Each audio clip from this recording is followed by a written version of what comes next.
બનાસકાંઠા માટે એવું કહેવાય છે કે ઉત્તરમાં અંબાજી, આસન ઢીમામાં ધરણીધર, પાલનપુરમાં પાતાળે પૂજાતા પરમેશ્વર, રણને કાંઠે કરે રખોપા, નડેશ્વરીથી નાતો, સૌથી પ્યારો સૌથી ન્યારો મારો બનાસકાંઠો. ઢીમા ગામમાં બ્રાહ્મણ પરિવારોનું એ સમયમાં શાસન હતું. એમના હાથમાંથી પ્રતિહાર રાજપૂતોએ સત્તા છીનવી લીધી. સુલતાને વરા સ્વરૂપ ભગવાન શ્રી ધરણીધરજીની પ્રતિમા ખંડિત કરી એ સમયે પ્રતિમાની જાંઘમાંથી ભગવાન શ્રી મહાદેવનું એક અદ્ભુત લિંગ બન્યું અને આજે પણ ભગવાન શ્રી મહાદેવનું આ લિંગ વારાહ સ્વરૂપ ભગવાન શ્રી ધરણીધરજીની બાજુમાં જાંગેશ્વર મહાદેવના નામે સ્થાપિત છે.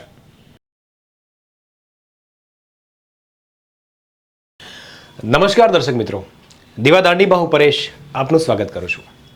મિત્રો, આજે બનાસકાંઠાના એક એવા વિસ્તારની વાત કરવી છે જ્યાં અનેક લોકોની શ્રદ્ધા ઝળહળે છે.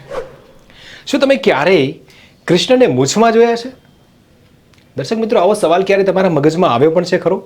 કૃષ્ણ એટલે ચોકલેટી ચહેરો અને નટખટ સૌમ્ય વ્યક્તિત્વ. ભારતભરમાં કૃષ્ણની તસવીરો અને પ્રતિમાઓની ક્લીન શેવ જોવા મળે છે. પરંતુ ભારત પાકિસ્તાન સરહદી વિસ્તારમાં એવા થરાદ તાલુકાના ઢીમા ખાતે આ કાળિયા શામળિયાની પ્રાચીન પ્રતિમા આંકડિયાળી મૂછોવાળી છે.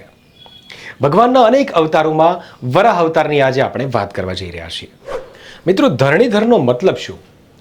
પૃથ્વીને બચાવવા માટે બંને દાંતની વચ્ચે તેમણે પૃથ્વીને ધારણ કરી હતી અને આથી તેઓ ધરણીધર કહેવાયા. અત્યારના ભગવાન શ્રી ધરણીધરજી ઢીમા એ પ્રાચીન સમયમાં વરાહ ક્ષેત્ર અર્થાત વરાહપુરી નામે પ્રચલિત હતું.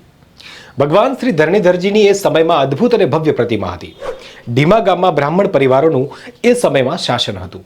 એમના હાથમાંથી પ્રતિહાર રાજપૂતોએ સત્તા છીનવી લીધી. ત્યારબાદ ચૌહાણ રાજપૂતોના હાથમાં સત્તા આવી.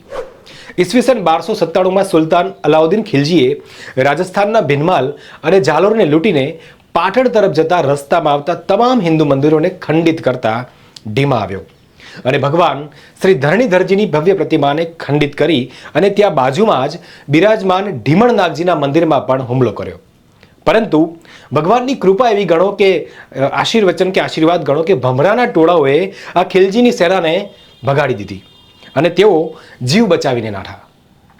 વરાહ સ્વરૂપ ભગવાન શ્રી ધરણીધરજીની પ્રતિમા ખંડિત થયા પછી લગભગ ઈસવીસન 1397 થી ઈસવીસન 1422 સુધી વરાહ સ્વરૂપ ભગવાન શ્રી ધરણીધરજીના સિંહાસન પર શાલિગ્રામજીની પૂજા થતી હતી. સુલતાને વરાહ સ્વરૂપ ભગવાન શ્રી ધરણીધરજીની પ્રતિમા ખંડિત કરી એ સમયે પ્રતિમાની જાંઘમાંથી ભગવાન શ્રી મહાદેવનું એક અદ્ભુત લિંગ બન્યું અને આજે પણ ભગવાન શ્રી મહાદેવનું આ લિંગ વારાહ સ્વરૂપ ભગવાન શ્રી ધરણીધરજીની બાજુમાં જાંગેશ્વર મહાદેવના નામે સ્થાપિત છે. ભગવાન શ્રી ધરણીધરજીના ભક્ત અને ઢીમાના બ્રાહ્મણ સેવક દલપતરામ ભગવાન શ્રીજીની સેવા ભક્તિભાવપૂર્વક કરતા હતા. એકવાર એમના સ્વપ્નમાં શ્રીજીએ કહ્યું કે વાંસવાડા પાસે એક જંગલની ગુફામાં મારી ભવ્ય પ્રતિમા છે. આ જ સ્વપ્ન ગામના આગેવાનોને પણ આવ્યું અને એમ પણ કહ્યું કે દલપતરામ, તમારી 2 ગાયો ગર્ભ ધારણ કરેલ છે અને તે ગાયો કાલે સવારે વાછરડાઓને જન્મ આપે તો આ સ્વપ્નને સાચું માનજો. ઠીક એ જ સમયે બંને ગાયોએ વાછરડાઓને જન્મ આપ્યો. આ સ્વપ્ન સાચું થયા પછી તો પોતાની ઘરની જવાબદારી પત્નીને આપી પોતે શ્રીજીની પ્રતિમા શોધવા નીકળી પડ્યા. એ સમયમાં જંગલી વિસ્તાર, ચોર લૂંટારોનો ભય, ઠંડી, ગરમી વગેરે મુશ્કેલીનો સામનો કરતા તેઓ વાંસવાડાના જંગલોમાં પહોંચ્યા. પ્રતિમાને બહુ સમય શોધવા છતાં મળી નહીં. છેવટે તેઓ અન્ન જળ બંધ કરવા કટિબદ્ધ થયા અને શ્રીજીને પ્રાર્થના કરીને કહ્યું કે જો હવે દર્શન નહીં આપો તો અહીં જ દેહ ત્યાગ કરીશ. રાત્રે સૂતા હતા તે સમયે એક દિવ્ય પ્રકાશ આવ્યો. તેઓ એ તરફ ગયા તો એક દિવ્યાત્મા નજરે પડ્યા. એમણે દલપતરામને કહ્યું કે સવારમાં જે દિશામાં સૂર્ય ઉગે એ દિશામાં 52 ડગલા ચાલજો. જ્યાં એક શિલા હશે એ શિલાને ધક્કો મારી દૂર કરજો એટલે એક અદ્ભુત ગુફા જોવા મળશે. એ ગુફામાં મારી પ્રતિમા તમને જોવા મળશે. સવારે સૂર્યના ઉગવાની સાથે જ એ રીતે 52 ડગલા ચાલ્યા તો એક શિલા મળી.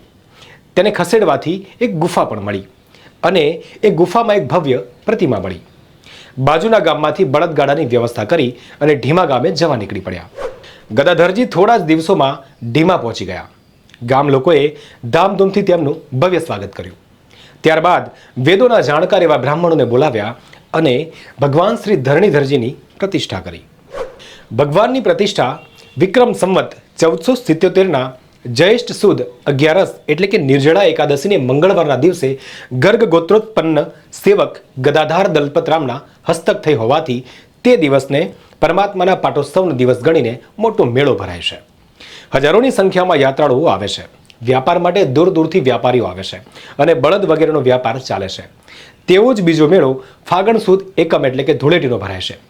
કેટલાય ભક્તોને નેમ છે કે ઘરનું કામ પડતું મૂકીને પણ દર પૂનમે ભગવાનના દર્શન કરવા અવશ્ય આવે છે. દર્શક મિત્રો, આવી અવનવી વાતો જાણવા માટે જોતા રહો દીવાદાંડી. નમસ્કાર.